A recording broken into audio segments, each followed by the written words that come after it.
Bathroom থেকে বের হলাম, একটা সাদা পেটিকোট পরে। ভেজা ছিল বলে কাপড়টা হালকা লেগেছিল। খোলা চুল ভিজে, সিথি দিয়ে জল গড়িয়ে পড়ছিল। ঘরে ঢুকতেই দেখি প্রদীপ দাঁড়িয়ে, চোখ আমার দিকেই আটকে।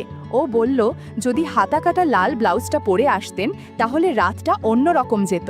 আমি শ্রীলেখা, বয়স 40। এই বাড়িতে বিয়ের পর প্রায় 12 বছর কেটে গেছে। আমার স্বামী অসীম ব্যাংকে চাকরি করে, বয়সে 7 বছরের বড়। খুবই শান্ত স্বভাব, নিজের নিয়মে চলে। আর আমি ঘরের ভেতরেই নিজেকে সাজিয়ে রাখায় গৃহিণী। আমাকে দেখে অনেকে বলে, চাচি আপনি যেন সিনেমার মতো।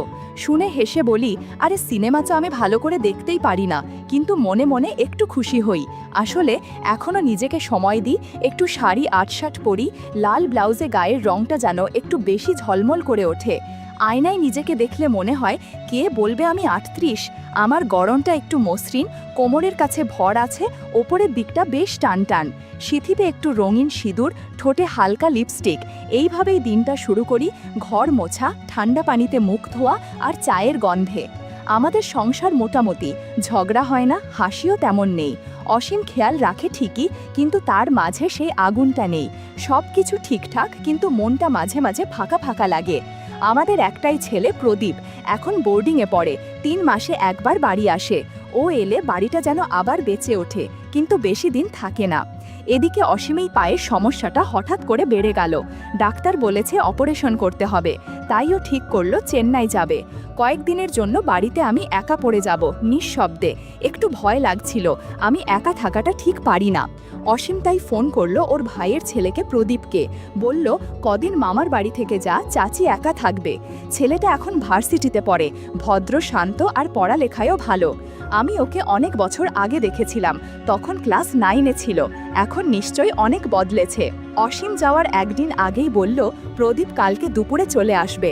শুনে ভাবলাম, দেখা যাক ছেলেটা এখন কেমন হয়েছে। ছেলেরা বড় হলে অনেক সময় চোখে মুখে একটু আলাদা ছায়া আসে। তাও ভাবছিলাম, অন্তত দরজায় কলবেল বাজলে আর ভয় লাগবে না। সেদিন রাতে ঘুমাতে যাওয়ার আগে আয়নায় দাঁড়িয়ে চুল আঁচড়াচ্ছিলাম। গলায় একটু হালকা সুগন্ধি ছিটিয়ে নিলাম। আয়নায় চোখ পড়তেই মুচকি হেসে ফেললাম। এখনো আয়নাটা যেন আমায় দেখে চমকে ওঠে। পরদিন সকালে অসীম রওনা দিল চেন্নাই। আমি দরজায় দাঁড়িয়ে ব্যাগ এগিয়ে দিলাম। ও বলল, নিজের খেয়াল রেখো। মাথা নাড়িয়ে দিলাম। তখন চোখে মুখে একটা অদ্ভুত অনুভব খেলে গেল। বারান্দায় দাঁড়িয়ে লইলাম, গাড়িটা বাঁক ঘুরে মিলিয়ে যাওয়ার পরও কিছুক্ষণ চুপচাপ রইলাম রাস্তাটার দিকে তাকিয়ে। বুকের ভেতর হালকা শূন্যতা। ঘরে ফিরে আস্তে করে দরজা বন্ধ করে দিলাম, এমন নিঃশব্দে যেন দেয়ালও টের না পায়। বিকেলের দিকে রান্না সেরে ফেললাম, ডাল, ভাজি, পাতলা মাংসের ঝোল।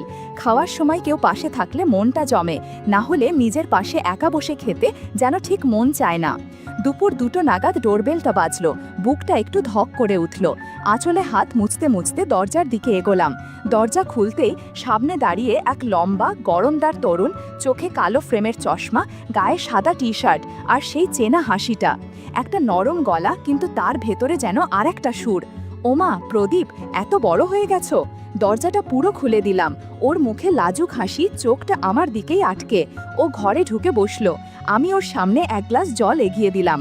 চাচি, আপনাকে তো আগেও দেখেছি, কিন্তু এবার দেখে মনে হচ্ছে অনেকটাই বদলে গেছেন। আমি হেসে বললাম, বয়স বাড়লে একটু গুছিয়ে নিতে হয় নিজেকে। কথাটা সহজ, কিন্তু ভেতরে একটা ভিন্ন ভাব ছিল। ও টের পেল কি? প্রদীপ ঘরের এদিক ওদিক তাকাচ্ছিল। মাঝে মাঝে ওর চোখটা একটু বেশি সময় আমার দিকেই ছিল। আমি সেটা বুঝেও কিছু না জানার ভান করলাম। চলাফেরা ছিল একদম স্বাভাবিক, কিন্তু ওর দৃষ্টি যেন সব কিছু একটু বেশি মনোযোগে খেয়াল করছিল। আমি রান্নাঘরে গেলাম ওর জন্য থালা গুছিয়ে দিতে। তখন পাশে এসে দাঁড়িয়ে বলল, চাচি, আমি নিজেই নিতে পারি। আমি বললাম, না না, তুমি তো অতিথি, আর তুমি যেহেতু আমাদের ঘরের লোক, তাই খেয়ালটাও একটু বেশি রাখা আমার দায়িত্ব। বলার সময় খেয়াল করলাম নিজের গলার স্বর একটু কোমল হয়ে গেছে। ও খেতে বসেছে, আমি দূরে বসে পাখা করছিলাম। চোখের কোণায় দেখি খেতে খেতে ও মাঝে মাঝে তাকাচ্ছে। একবার আমার শাড়ির আঁচলটা একটু সরে গিয়েছিল, ব্লাউজের পাশটা সামান্য দেখা যাচ্ছিল। আমি সঙ্গে সঙ্গে আঁচলটা টেনে নিলাম। তখনও দেখি প্রদীপ একটু থমকে আমার দিকেই তাকিয়ে। আমি চোখ নামিয়ে বললাম, খাওয়ায় মন দাও, চেয়ে চেয়ে কিছু পাওয়া যাবে না। ও হেসে বলল, আপনার হাসিটা কিন্তু একদম আলাদা চাচি। দুপুরের আলো একটু কমে গেলে ঘরে এক ধরনের শান্ত অলস ভাব নেমে এলো। আমি জানালার পাশে গিয়ে দাঁড়ালাম। হঠাৎ পেছনে টের পেলাম প্রদীপ এসে চুপচাপ দাঁড়িয়ে, কিছু বলছে না, কিন্তু ওর নিঃশ্বাস যেন খুব কাছ থেকে ছুঁয়ে গেল। ভেতরটা হালকা কাঁপছিল। নিজেকে একটু সামলে বললাম, তোমার ঘর তৈরি আছে, চাইলে গিয়ে একটু ঘুমিয়ে নাও। ও চলে গেল ঘরে। আর তখনই বুঝলাম এই সম্পর্কটা শুধু আত্মীয়তার গণ্ডিতে আটকে থাকবে না, কিছু একটা শুরু হয়ে গেছে, একদম নিঃশব্দে কিন্তু স্পষ্টভাবে। পরদিন সকাল 8টায় ঘুম ভাঙল। জানালার ফাঁক গলে রোদের চিকন একটা রেখা গলা ছুঁয়ে যাচ্ছিল। আমি উঠে বসলাম, চোখে মুখে এখনো ঘুমের ঘোর। গায়ে ছিল নরম সাদা নাইটি, হালকা সিল্কের। বিছানার চাদরটা একটু এদিক ওদিক। গতকালকের মুহূর্তগুলো হঠাৎ মনে পড়তেই ঠোঁটে হালকা একটা হাসি খেলে গেল। ঘড়ির কাঁটার দিকে তাকিয়ে একটু বিরক্ত লাগলো, এখনো বুয়া আসেনি। আমি বাথরুমে গিয়ে মুখ ধুয়ে এলাম, চুলটা খোলা রেখেই বেরোলাম। ডাইনিং টেবিলে দেখি একটা ছোট্ট নোট, ঘুম ভাঙলে বলবেন আমি বারান্দায়, প্রদীপ বলল। আমি 1 কাপ চা বানিয়ে বারান্দার দিকে ডাক দিলাম, প্রদীপ একটু ভিতরে এসো তো। ও এলো, চোখে ঘুম আর মুখে একরাশ বিস্ময়। আমি হেসে বললাম, আজ বুয়া আসবে না মনে হয়, তোমার চাচি তো আর 10টা হাত নিয়ে জন্মায়নি, একটু সাহায্য করবে তো? ও হেসে বলল, আদেশ করুন চাচি, যা বলবেন তাই করব। ও ঘরের ভেতরের ছোটখাটো জিনিসপত্র গোছাতে শুরু করলো, আর আমি জানালার পর্দার পাশে দাঁড়িয়ে বাইরে তুলসী গাছের দিকে তাকিয়েছিলাম। জানালার ফাঁক দিয়ে হাওয়া আসছিল, আর আমার নাইটির এক পাশ হালকা উঠছিল, কোমরের দিকটা একটু দেখা যাচ্ছিল। আমি বুঝতে পারছিলাম প্রদীপ মাঝে মাঝে চোখ তুলে তাকাচ্ছে, আবার তাড়াতাড়ি চোখ নামিয়ে নিচ্ছে। ও হঠাৎ খাটের নিচে কিছু একটা দেখতে পেয়ে ঝুঁকে পড়ল। একটু পরে কণ্ঠে কৌতূহলী সুরে বলল, চাচি এটা বুঝি আপনার? আমি ঘুরে দেখি ওর হাতে আমার লাল রঙের একটা স্যাটিন ব্লাউজ, হালকা চকচকে কাপড়, গলায় পাতলা লেসের কাজ, আর সামনে 3টে ছোট বোতাম। আলোয় সেটা আরও চোখে লাগছিল। আমি কাছে গিয়ে হেসে বললাম, আহ, এতদিন খুঁজে পাচ্ছিলাম না, কাল রাতে পরার কথা ছিল। ও চোখ নামিয়ে কাপড়টার ওপর আঙুল টেনে বলল, খুবই আরামদায়ক মনে হচ্ছে, বোতামগুলো তো একটু খেলাধুলার মতন। আমি একটু হেসে বললাম, সব জিনিস একা হাতে সামলানো যায় না, বুঝলে তো?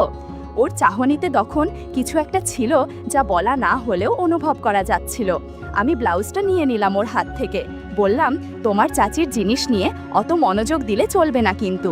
ও মুচকি হেসে বলল, মনোযোগ না দিলে অনেক সৌন্দর্য মিস হয়ে যায় চাচি। আমি হেসে ফেললাম, আর শরীরটা যেন হালকা কাঁপুনি দিয়ে উঠল। এরপর প্রদীপ ব্যালকনিতে ঝাঁটা দিচ্ছিল। আমি পাশের ঘর থেকে 1 কাপ চা হাতে এসে দেখলাম ও নিচু হয়ে কিছু তুলছে। কি পেলি? আমি জিজ্ঞাসা করলাম। ও একটু থেমে বলল, মনে হচ্ছে কোথাও থেকে উড়ে এসে পড়েছে, তবে এটা খুবই হালকা জিনিস। ওর হাতে ছিল আমার একটা পুরনো কাপড়, যার ওপর লেসের কাজ ছিল। দেখে বুঝেই নেওয়া যাচ্ছিল সেটা আমারই। আমি সেটা নিয়ে আলমারিতে রেখে দিলাম, আর রান্নাঘরের দিকে চলে গেলাম। বেলা তখন 2:30 পার হয়ে গেছে। ফ্রিজ খুলে দেখি ডিম নেই, সবজিও প্রায় ফুরিয়ে গেছে। হঠাৎ মনে হলো কিছু হালকা খেতে ইচ্ছে করছে, চটজলদি কিছু হলে ভালো হয়, নুডলসও চলবে। রান্নাঘর থেকে মাথা বের করে বললাম, প্রদীপ, ভাতের হাঁড়িটা চুলায় বসিয়ে দিয়েছি, মাঝে আঝে দেখে দিও, আমি নিচে দোকানে যাচ্ছি, মিনিট 10 লাগবে। ও বলল, চাচি রোদে বেরোবেন? হালকা শাড়ি পরেছি, সমস্যা হবে না, আর তুমি তো আছো ঘরে।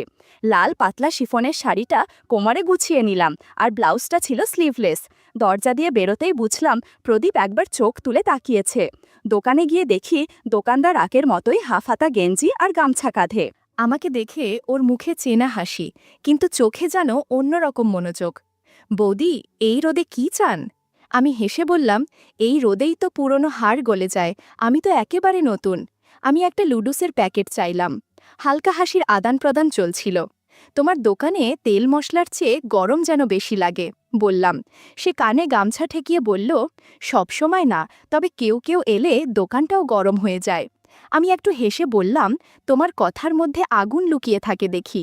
সে নিচু গলায় বলল, আজ রাতে কলা বাগানের পাশে একটু জায়গা ফাঁকা রেখেছি, চাইলে বসে চা খাওয়া যাবে। আমি প্যাকেটটা হাতে নিয়ে মুচকি হেসে বললাম, সন্ধ্যার হাওয়া ভালো থাকলে ভেবে দেখা যাবে। দোকান থেকে বেরিয়ে পেছনে তাকালাম না, তবে জানতাম সে তাকিয়ে আছে, হাঁটার ছন্দ বরাবর, চুপচাপ। ঘরে ফিরে দেখি প্রদীপ চুলার পাশে বসে। সব ঠিক ছিল? জিজ্ঞাসা করলাম।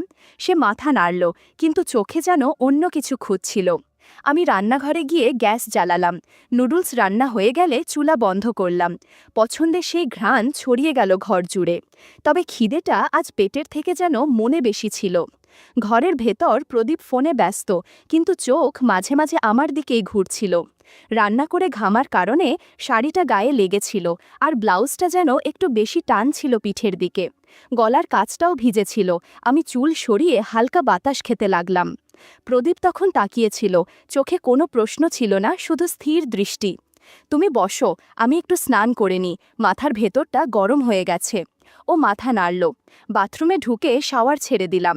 ঠান্ডা পানির ধারায় শরীর ভিজে যেতে লাগল, কিন্তু মনে হচ্ছিল শুধু ঘামের ক্লান্তি নয়, দিনভর জমে থাকা চাপা অনুভূতিরা যেন ধুয়ে যাচ্ছে ধীরে ধীরে।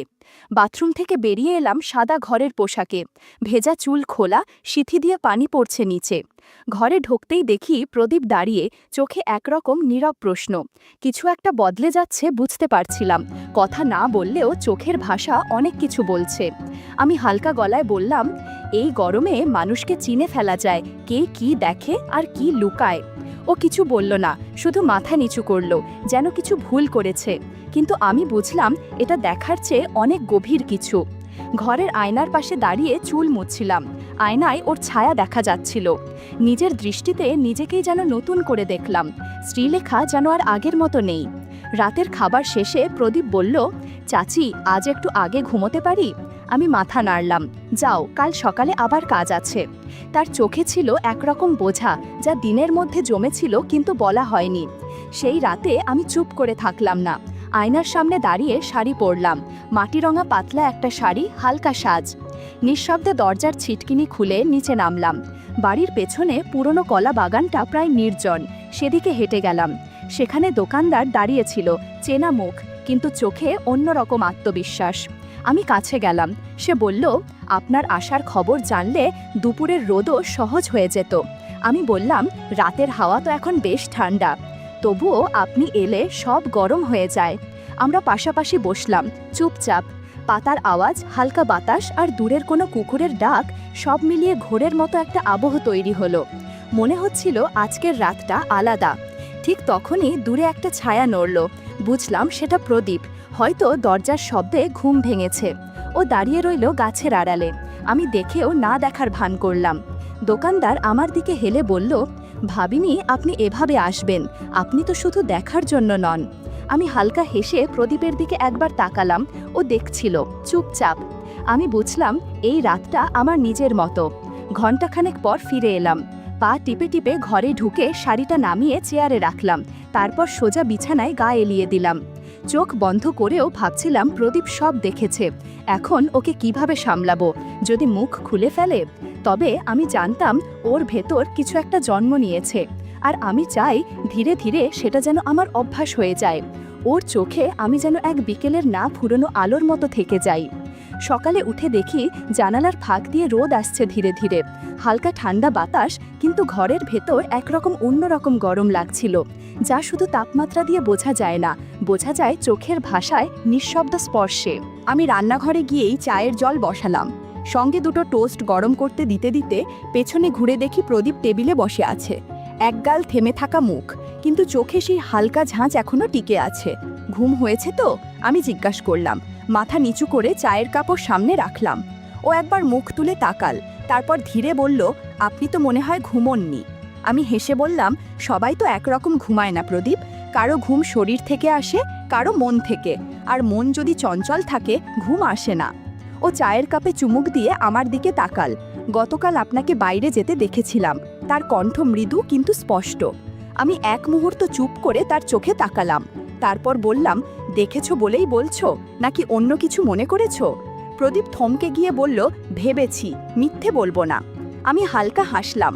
তারপর ধীরে বললাম, তোমার চাচা এখন বয়সে বড়, রুটিন, দায়িত্ব আর নীরবতায় বাধা, কিন্তু আমি এখনও আলোর দিকে তাকাতে ভালোবাসি। গন্ধ, ছোঁয়া, দৃষ্টি তো বয়স দেখে না, তাই না? প্রদীপ চোখ নামিয়ে ফিসফিস করল, সবার বুঝতে পারা হয় না চাচি। আমি বুঝি, আমি বললাম। আমি চায়ের কাপটা এগিয়ে দিলাম। বোঝার আর জানার মধ্যে পার্থক্য আছে প্রদীপ। কেউ বোঝে, কেউ জানে, আবার কেউ অনুভব করে। ও একটু কাছে এসে বলল, আপনি চাইলে আমি আপনার মন বোঝার চেষ্টা করব, শুধু চোখ দিয়ে নয়, সময় নিয়ে, ধীরে ধীরে। আমার বুক তখন একটু ধকধক করছিল, কিন্তু ঠোঁটে এক হালকা হাসি।